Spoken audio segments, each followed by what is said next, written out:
In 2003, one show did something that none of its reality show predecessors had been able to accomplish: create a genuine connection between a contestant on the show and the audience at home. The secret to that television gold standard was simple: make the entire show fake. Well, not everything on the show. What would you do if your entire world turned out to be fake? If an army of writers, producers, and actors spent over a year creating TV's most elaborate experiment around you?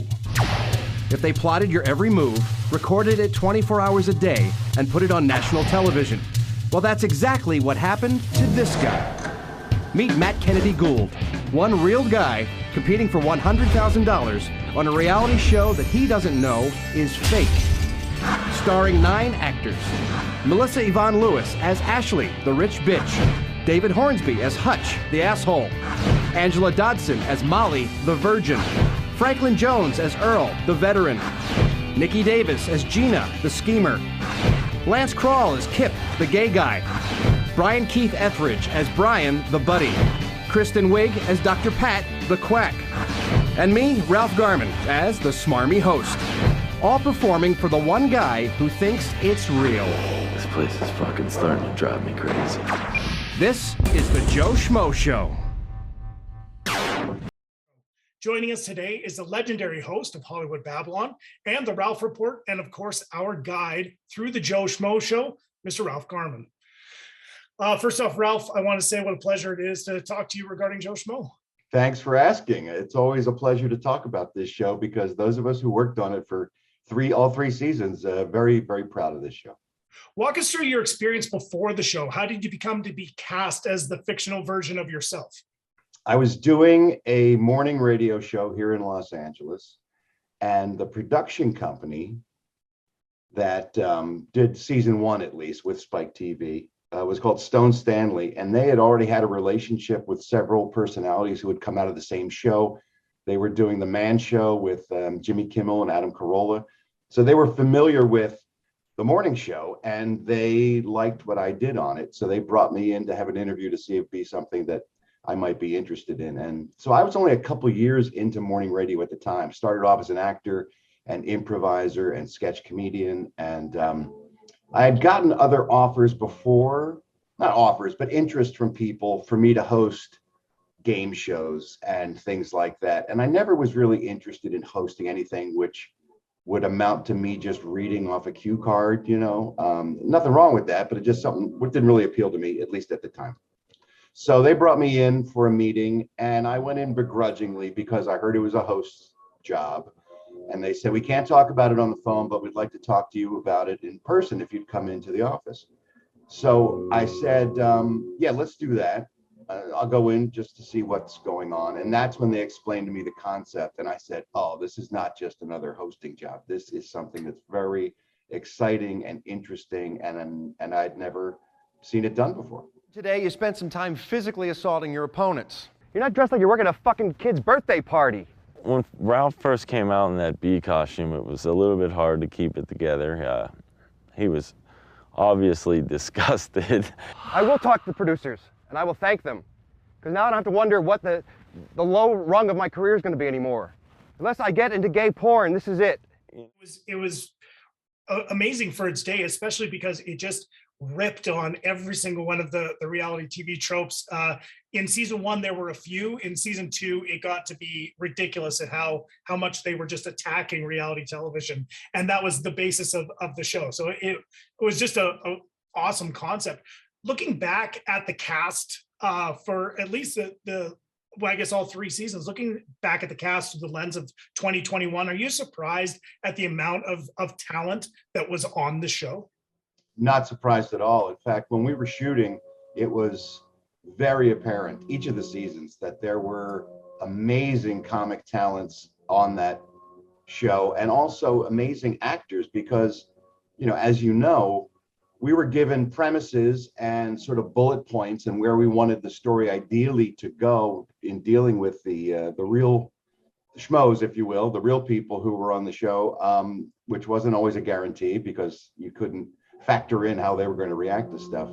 But these people had to live with the real contestants and inhabit their characters almost 24 hours a day. So to commit to a character on that level and to be able to pull it off is a unique skill set. And the fact that these people who were cast brilliantly by our casting department could do that so consistently and with such humor and heart and warmth, you knew that many of them, if not most of them, would break out and do other things that were great.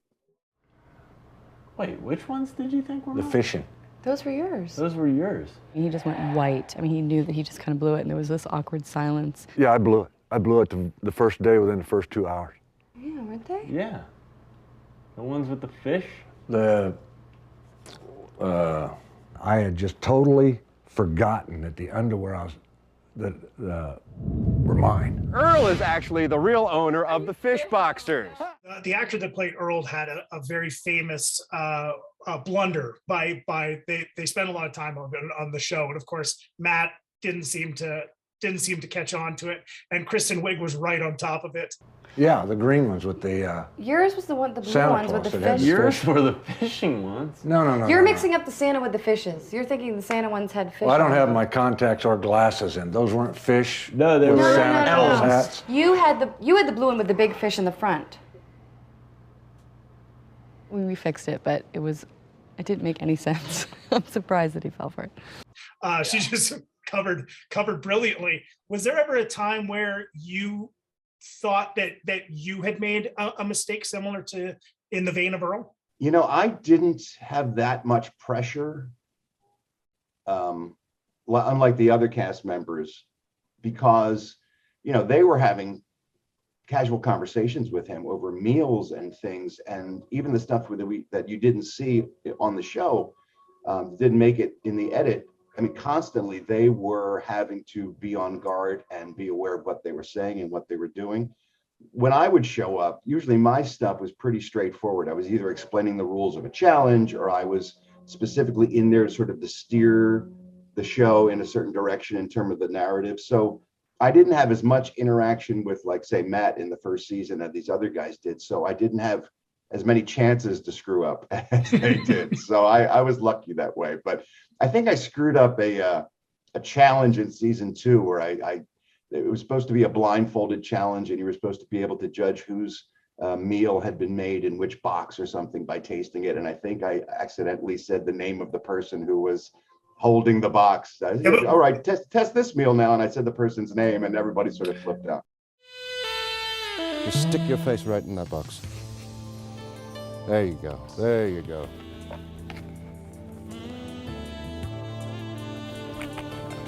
That's it. Got a good mouthful.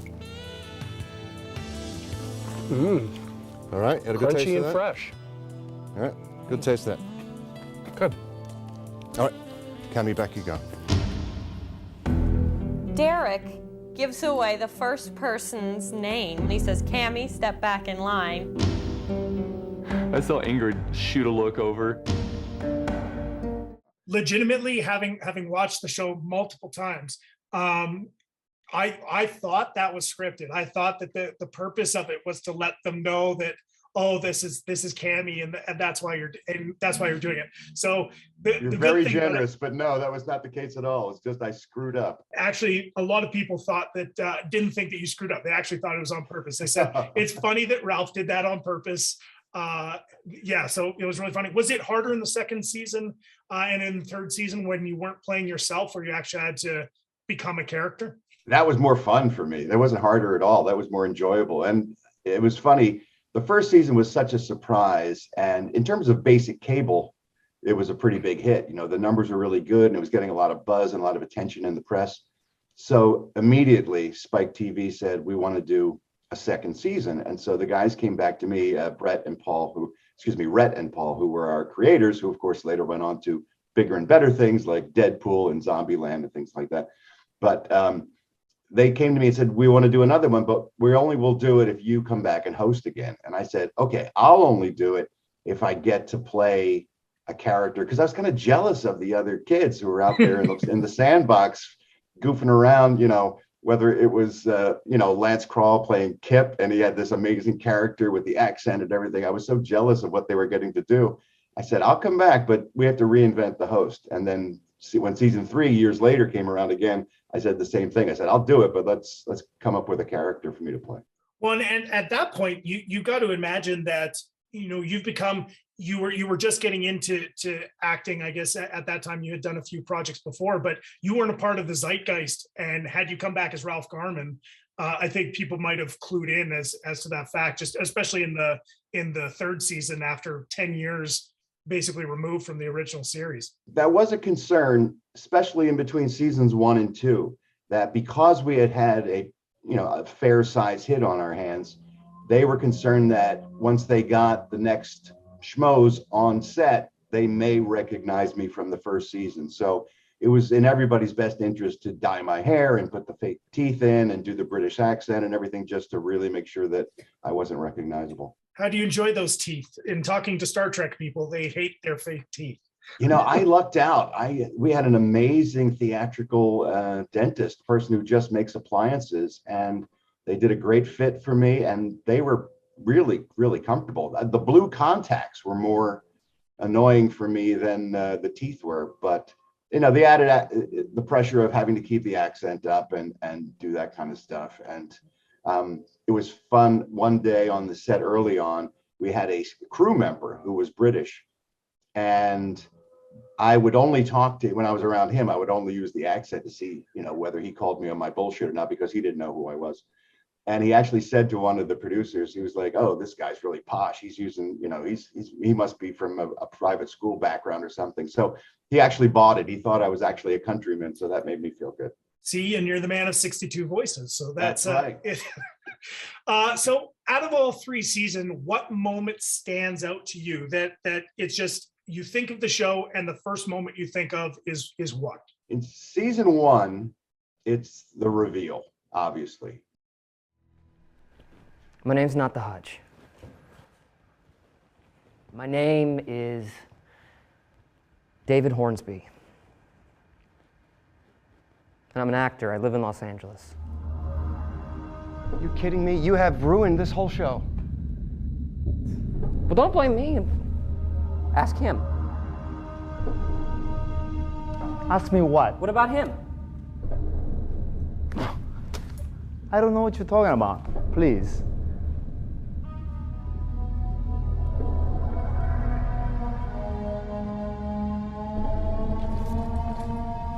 All right, I'm an actor too. And I wasn't honest about it. I'm sorry. But you know what? It's not just me and him. Everyone else here is, come on guys, raise your hand if you're an actor as well. Please, come on. Let's be honest about this. What? Matt? What is going on? What is going on? Matt? Are you freaking kidding us? Matt, are you an actor? Everything I told you about my life and my family and me is all true. Everything is true. Are you an actor, dude? Are you an actor? Are you an actor? Everything I told you about my life. Are you an actor? Tell me, just say it. I am. What the fuck is going on? Someone fill me in. Come here. There's something we've been meaning to tell you.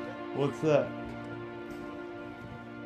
The only real thing on this reality show is you. Oh my God. That's not. You have to remember, no one had tried anything like this before. And it was in the early days of reality television. I know it seems like reality's been with us forever, but at the time, it was just like Survivor was this mammoth game changer, and maybe Big Brother had come along. And there were a few out there that we sort of used as templates to make fun of, to spoof and parody. But no one had tried this before, where you had a bunch of comic actors pretending to be a reality show. And we didn't know what Matt's reaction was going to be like when we pulled back the curtain and revealed what had been going on. And through the course of the filming, we all got very emotionally attached to Matt and to his state of mind. And the more, we all went in thinking this is going to be hilarious and boy, it's going to be fun to pull the wool over on this guy's eyes. And by the end of it, we were just all so concerned about what he was going to feel at the end of this. And we knew we were giving him a big check, but that didn't seem to matter anymore. We were more concerned about how he was going to react emotionally. And so the reveal, I think, for season 1 especially, is just the first memory I get. The iconic "What is going on?" And what is going on? See, 63 impressions now. That's right. And that stuck with Spike for years. That was their catchphrase for years. He became a little bit of a spokesperson for that network early on. Yeah. The show in season 1 had some risky moments. Ready, Set, Touch That Hooker sticks to my mind. Yes. Season 2 had a lot of moments. Could this show be made today like it was in 2003? No, of course not. I think we all know the answer to that. It was wildly politically incorrect, and a lot of that was at the urging of the network. To call hands on a high-priced hooker. Reality shows are without a doubt mind-numbing crap. When Brian dropped Trow. Oh my God. Cammy, may I give you a pearl necklace? Because you have to remember, at the time, Spike was calling themselves the Network for Men, and it was supposed to be sort of a blowback against political correctness and the Oprah Winfrey phenomenon that had, Lifetime was the network for women. And so they thought, well, here's how we can carve a niche for ourselves. We can make ourselves the macho boys, beer swilling, frat boy sort of network. So early on, we got notes from the network saying, can you sex this up a little bit? Can you put in some more hot, girls in there and stuff? So begrudgingly, we were all newbies. I mean, we were lucky to be getting a show on the air, so we didn't want to push back too hard against the network, but we did get notes to kind of make it as salacious and sexy as we could within the parameters of what we were doing. But no, obviously you couldn't do that now. Oh, and it's funny because the one point that to that sticks with me is Matt was very much a white knight, showing his character as a true nice guy, but you could also tell that he was the everyman, in that the Ashley and Molly have to share a kiss for television. And it just went straight. He went straight from, no, we're not doing this. This is terrible. And then he's like, and then it's just like a switch. And it's like, this is television, guys. Come on. We need ratings here. It's funny how he became like some executive suit, and he was trying to sell the premise to the girls, which was always hilarious to me. But that was Matt in a nutshell. Why don't you get the women to go topless? We'll just get a quick shot. Boom. You don't have to eat dog shit. I can't speak on their behalf, but I will speak to them. I don't think they would go for that. I'll talk to them. You don't think they're going to go topless? I mean, you would know better in front of everybody. I don't see why they wouldn't give it a chance. So listen, go talk to the women, see if they'll take their tops off, okay? Okay. Would you settle for something else? Come back, just come back. What if they don't go with the topless? Is there anything else that would make you happy? Then I really don't think you got a shot. Then come up with something. Thank you for the opportunity. Wait, hold on a second. Don't you think we have a better shot at them just kissing than we do them taking their clothes off? I don't think either of them's going to go for nudity in this situation. Nutshell. I mean, he was so eager to go along and get along and make everybody happy, and he wanted the show to be a success as well as the rest of us did in a way. He only didn't know that he was working, against his own best interest in some way. But yeah, it was a crazy experiment for all of us. We thought it would be an interesting experiment for the person in the hot seat, Matt Gould, but it ended up being, a real psychological phenomenon for everybody that was involved. We all went through a lot of changes and a lot of emotional roller coasters and stuff. It was just a remarkable experience. So I won't put you on the spot and say who your favorite actor to work with over the 3 years was, because that's not fair, because, I don't want to do that to you, but I don't have one. I love them all. Yeah, exactly. But your favorite character, and that I think that's something that doesn't necessarily mean that they're your favorite actor, but your favorite character throughout 3 seasons. Let me say at the forefront, the first question I get from fans of season 1 especially is, Kristen Wiig, of course, who went on to superstardom. Did you guys know at the time that she had that kind of potential? And the answer is absolutely yes. Almost every day we'd be turning to each other in the production office. You know, we'd be looking at footage and stuff. We'd all be like, why isn't this woman in everything? She's just remarkable. And, you know, as Dr. Pat, when she got knocked on her ass during that sumo wrestling contest and hit her head, she was genuinely hurt and would not give up the concept and give up the character. You know, that's to her credit. And was a remarkable talent in season 1. Woo! She's crying, she's hurt. Get my helmet off, please. Please. There, okay. Get my suit off. Get it off. I was waiting for her to say, you know, I'm an actress. I'm not Dr. Beno. Get me the hell out of here. But in terms of characters, Kip for me was just a force of nature. And Lance Kroll, who played him, is as well. But he's so funny. So funny, but also at the same time, so completely grounded and believable. You have this flamboyant, gay Cuban character that in the hands of a lesser talent, I think would become a real, almost offensive stereotype. And Lance brought so much heart to that character that you just fell in love with him, you know. And there's certain characters every season that I have a hard time keeping a straight face around. And for season 1, it was Kip for sure. Season 2, it was Gerald with the hard G, Jonathan Torrens from Canada. Yeah, Jonathan Torrens, I've been watching him since Jono-Vision, so well before that. And so of course, Trailer up, Park Boys, right? That's right. I mean, he's sort of a national treasure up there, but here in the States, we weren't familiar with him. And so he and I got very close on that set because I was in constant danger when I was around him of just losing it. And and I had to some degree the same effect on him. So that was a real bonding experience for us, for sure. Ask him if he has like a cowboy hat to go with that urban cowboy look. Do you have a cowboy hat to go with that urban cowboy look you have going on? Or cowboy boots, or cowboy boots, or?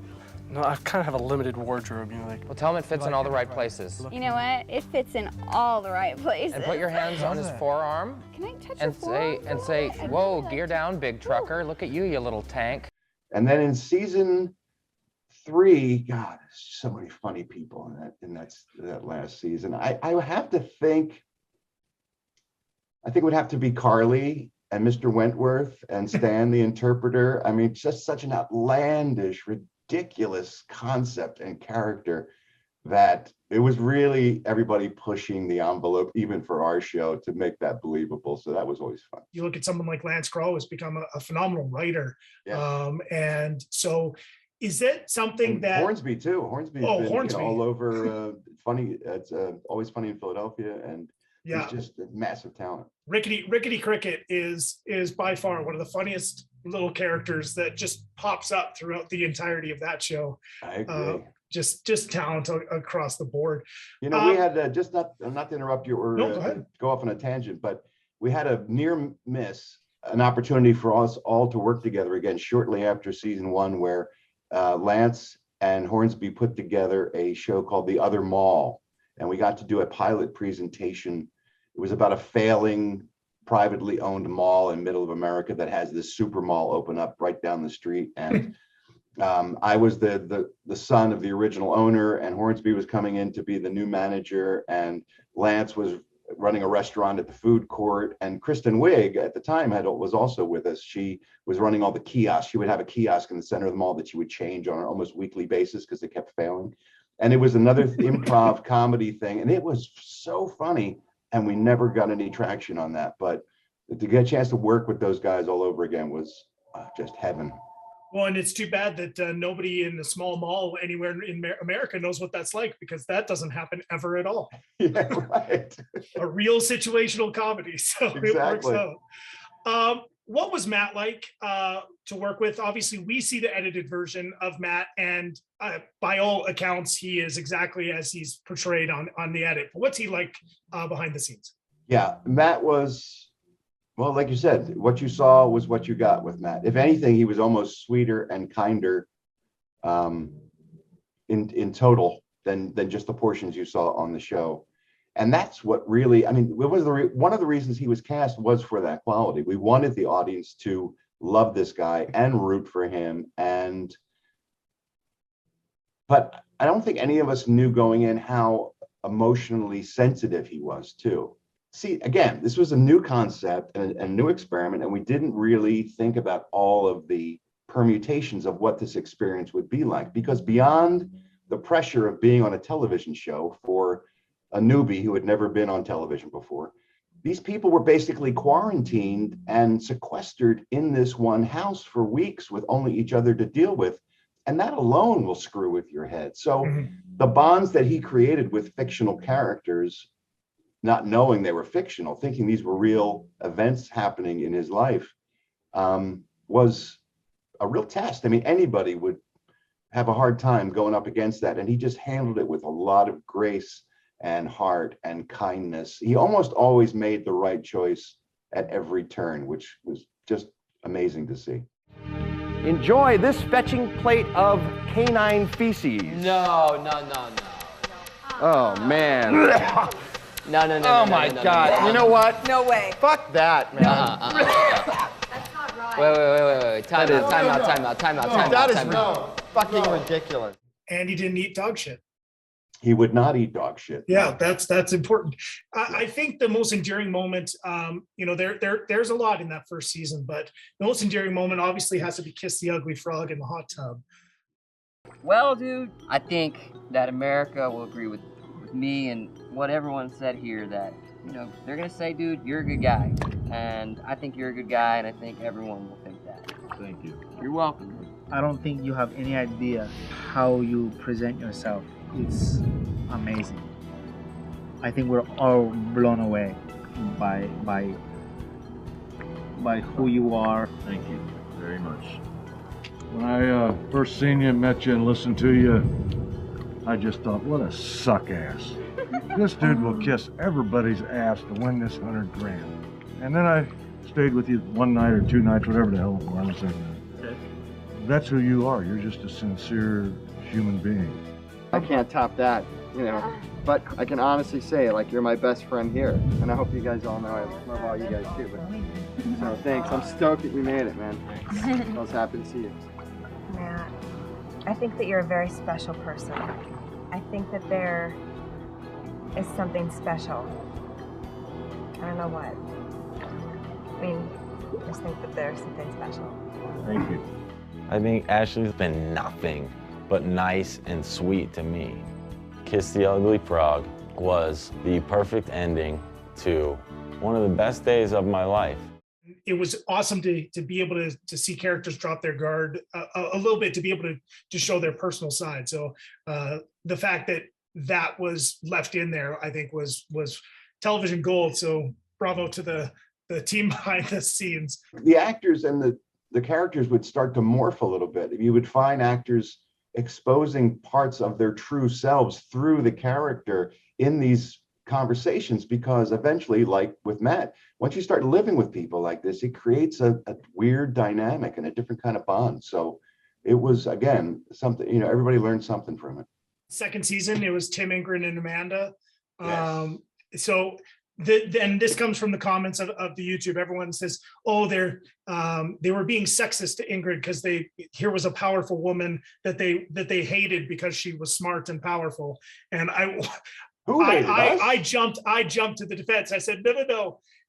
To say that somebody is your antagonist or that someone is the Antichrist, I think is, as Jonathan Torrance said, it's that it was contrary to the purpose, not the person themselves. And no, it had nothing to do with her sex or gender. It had to do with the fact that she was making our lives miserable because she was just too smart.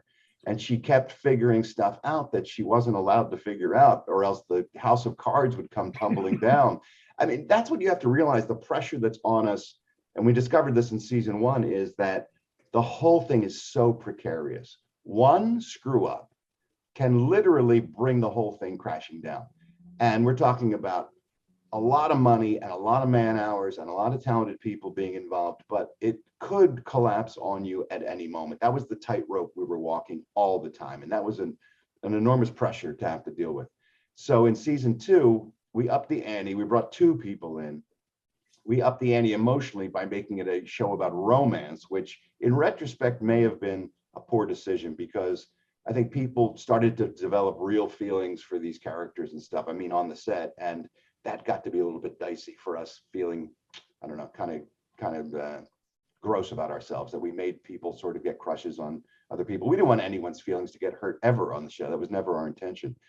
But the fact that Ingrid started putting things together and coming up with stuff, that was problematic. And so that's why she became a thorn in our side, but it had nothing to do with the fact that she was a woman. Well, and then Amanda outing Natasha Leggero at the end there, that was a little the heart started beating a little bit, I bet. I know Rita. No, I know her. Like outside of the show. No, not now, not now. At the end of all of this. She's a comedian in LA. Horrifying. My stomach dropped. Austin forgot his speech. Every bit of dialogue that I had been prepared to say just escaped me, and I said, it's over. It's over. She knows. She's on to us. I would have loved to have been in her mind, just her trying to connect the dots there. It's like, maybe she was on the show. Well, maybe stand-up comedian. You could just almost hear it and smell the smoke coming out of her ears. And of course, all of us tense up because we're thinking, Tim's gonna notice, Tim's gonna notice. But for some reason, he didn't question it. For sure. That's the problem, is a lot of these actors that we brought in were very talented, but some of them had done other stuff before. And you were hoping that they weren't that well known that it would become a problem. But with Natasha, it did. And then in season 3, we had another, with Randy, we had another near miss, because he had done some work with the Broken Lizard guys in Super Trooper. So, I mean, you got to be careful. Well, and it's a good thing that Matt didn't watch Friends, because the executive was Rachel's boss. I think that's yes, right. I'm sure that would have been a question of what television shows do you like and not like.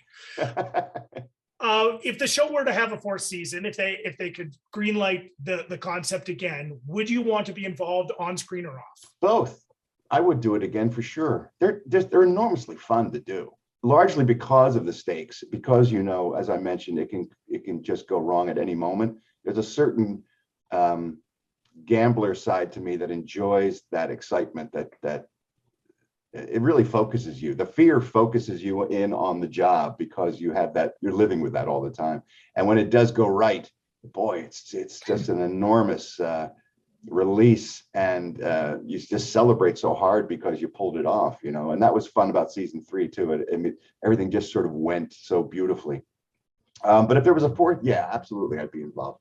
And it was nice in season 3, I was able to be more hands-on in terms of production and stuff. I was one of the producers, so I would absolutely be interested in doing that. But we found the problem, and we found this in 3, is that it's getting harder and harder to spoof reality television. How can you make something look ridiculous that's already insanely ridiculous? There's so many real reality, especially competition shows, that are just so outlandish that it's almost hard to mock these things anymore, because they're self-mocking. They're already there. Yeah, exactly. Yeah.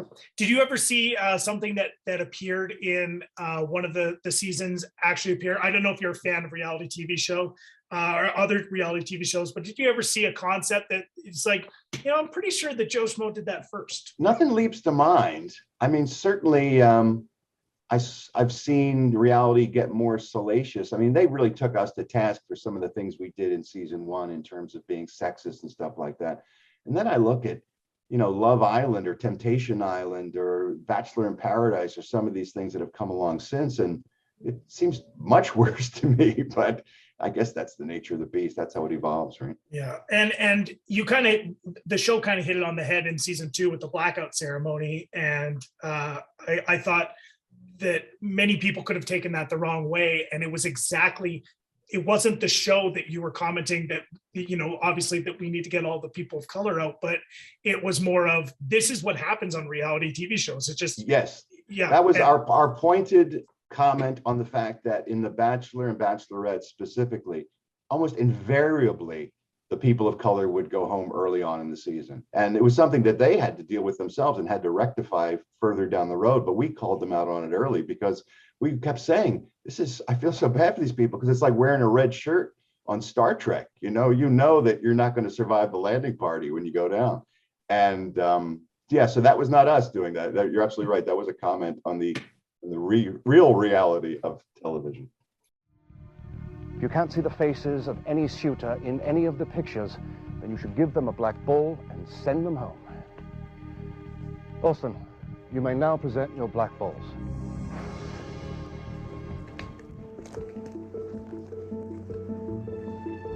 I was definitely nervous. I didn't want to go home. I'd just gotten there, and I would have been a little bit humiliated if, just from taking one look at me, he was already convinced that there would ever be some connection between the two of us. Nothing personal, sorry. I'm sorry. I noticed that the women that were eliminated were all of an ethnic background, and I didn't like that.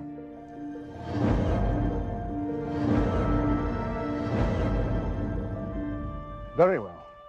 Those of you who have received a black ball, off you go. So last couple quick ones here. Ready, set, touch that hooker. Ashes to ashes, dust to dust. You're dead to us. You have so many classic lines that are you, and and whether that was you or the writing staff. But which one kind of is the one that if somebody's walking down the street, they're a big fan of Joe Schmo, they're like, hey, say the line, say the I didn't do it line from Bart Simpson. What's the one they come at for you? And you just. Yeah. It's always ashes to ashes. Yeah, it's the parting words from our ceremony in season 1. People seem to think for sure. I guess only because it's more recent. I get fans of season 3 yelling either "snitches get stitches," which was a thing for Jake Montrose. That's kind of become a meme online. But mostly it's ashes to ashes. Yeah, I'll have people come up to me and say, "Can you do it? Can you use it? Say my name and say that I'm dead to you." So yeah, it's fun. Earl, it's time. The House has voted. Ashes to ashes, dust to dust. Earl, you're dead to us. Because I'm up in Canada, there are no dollar bills, which is why I have not removed my hat. But that, and I can't compete with the hair. That's smooth, son. Oh yeah, it just falls out. It was early. Sports at the front and male pattern baldness at the back. Yeah, I've got the best wig in show business. I've got mine tightly glued down. So you're starting up with Hollywood Babylon again after a little bit of a hiatus there. You had a really successful live show just a couple of days ago. Yeah, it's been crazy. We're getting back in front of live audiences just in time for the world to shut down again with this new variant. So once again, my timing's impeccable. Yeah, no, you've had a lot of success, and you're one of those people that if you say to them, unless they're fans of the podcaster or Joe Schmo, you say Ralph Garman, they go, oh, I don't know who that is, and then show them a picture and they go, oh yeah, I've seen him in this and this, and for those who are watching who maybe don't know, what is your big thing? What are you continuing on? Obviously, you've got your podcasts, The Ralph Report and Hollywood Babylon, but what's next for you? What's the big thing coming up next? I just did a little independent film called Wrong Reasons that'll be out probably next year. It was my first lead in a film where I get to play a cop, and it's fairly dramatic. There's some funny moments in it, but that was fun to be stretching my acting chops again. The podcasts take up the majority of my time with the Ralph Report and with Babylon, but I just a little something with Kevin for Clerks 3, so I'll be in that as well. He's always letting me play in the sandbox, and Seth's been the same way to me. You mentioned Dollar Bill. Seth MacFarlane is very kind to me.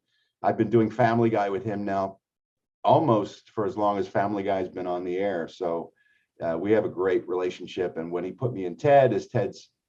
that's where Mark Wahlberg gets his looks. That's right, from his dad. Yeah. He's Wahlberg's dad, or from Million Ways to Die in the West. He's very kind and keeps me in his projects as well. So I have a lot of more talented, more successful friends who keep me working, which I appreciate. But I got to say about Canada too, a special shout out to all the Canadian fans of Schmo, because I think it's more popular there than even here in the States. I had a great run-in once. I was in Vancouver and I was staying at a hotel in town where they put up a lot of the actors who are working locally. And I was working on a film called Two for the Money with Al Pacino and Matthew McConaughey. And there were a lot of big stars in this. And it was my first film. And I was sitting at the bar and a gentleman who worked at the venue came up to me. And I thought I was in trouble. I thought I was in the wrong place or something, because this room was filled with people from Smallville and all the stuff that was shooting at Vancouver at the time. And he came up to me and said, "Mr. Garman." I was like, "Oh boy." He said, "I never do this. We get a lot of actors in here and we're supposed to be cool and not, not act up." And I thought maybe I had said something to an actor and somebody had complained. But he said, "If I have my roommate bring over my Joe Schmo box set, would you sign it for me?" And I was like, "Yes." Meanwhile, like Pacino's on the other side of the room having a cocktail. This guy didn't bother him, but he came to me to ask me for an autograph for the Joe Schmo box set. And it made my night. So the longer I spend in Canada, every chance I get to go up there, I just get this amazing outpouring of love from people who enjoy the Schmo shows. So it's a blast. Well, it's currently minus 20 degrees Fahrenheit here, so I'm sure you probably don't want to trade right today, but yeah. Well, thank you very much, Ralph. You by far kind of guided and although I do think of Matt, I think of Eleanor being, every time I watch South Park, I think of Eleanor the Weeper, because she's Vice Principal Strong Woman, which is one of the funniest characters I've ever, like that PC Principal Strong Woman, but that's conversation for another time. Another great talent, Jessica Makeson, is just so she's great. Yeah. Thank you so much for just being a part of something that was so iconic to so many people, and definitely am looking forward to more opportunities to discuss the show. And again, for anybody who's wants to watch it, look it up on YouTube until YouTube takes it down. I will, if I don't get any money for it because it's demonetized, but if the people who do get money for it want to send some to the cast, feel free to do so. No, just keep sharing it, spread the word. If they put it down, put it up again. I just want people to keep enjoying it and keep seeing it. I appreciate you putting it out there for people. Well, happy to have it, and thanks again for your time, and definitely looking forward to seeing what you do in the future. And now I'm going to be looking out for your dramatic role and seeing you step up. And when's that supposed to come out? You just finished Principal. Yeah, I think it may be going through the festival circuit early next year, and then maybe be released at the tail end of 2022. I mean, who knows with the way movie theaters and things are going now. It may end up on a streaming service or something, but stay tuned. I will definitely be screaming from the top of my lungs where you can find it once it's out there. And if you want to hear Ralph Garman on a regular basis, the Ralph Report on all podcasts, and of course Hollywood Babylon, which is one of the longest running podcasts. People take it for granted today, the fact that podcasts are a thing, and we have all these podcasts, but Hollywood Babylon was doing things for podcasting before podcasting was even a thing. So thank you for that. Over a decade now we've been doing that show. So I mean, Kevin Smith was right in there. He's one of the founding fathers of podcasts, because he was on it before anyone else, and we have a blast. Well, thanks again, Ralph, and we look forward to chatting with you soon and seeing you soon on screen. My pleasure. Thanks so much. Anytime. Let's talk.